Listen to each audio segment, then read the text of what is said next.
Nagpagwa sang direktiba ang Police Regional Office 6 ang hatangan sang hugot nga seguridad ang mga testigo kag mga opisyales ang barangay Ginutahan San Joaquin, Iloilo matapos ang natabong nga pagpamahog kay punong barangay Lilibet Locsin may kangtanan sa kamatay ni anay punong barangay Richard Sapalo. Ini matapos nga ginpahog si Locsin sa Marso 6 sa diin na nuktok ang duwa ka wala makilalang nga mga lalaki sa balay sang bago nga punong barangay kag ginhambala ng opisyal nga hindi ini mag-intra sa kaso sang napatay nga punong barangay kung hindi niya luyag nga maulamid.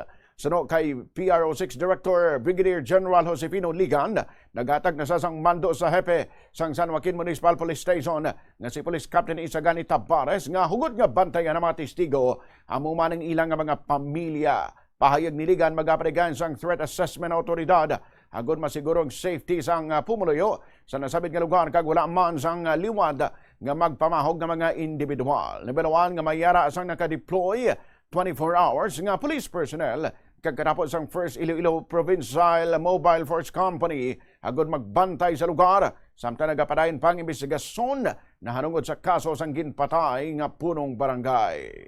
Now I am directing the Chief of Police to go and talk with the OIC. We'll document that one, make the necessary threat assessment, and safety and security ng ating OIC, especially na nagiging witness pa siya. Kailangan mag-provide siya ng security. And we will exert efforts, more efforts para mahuli yung tao yun.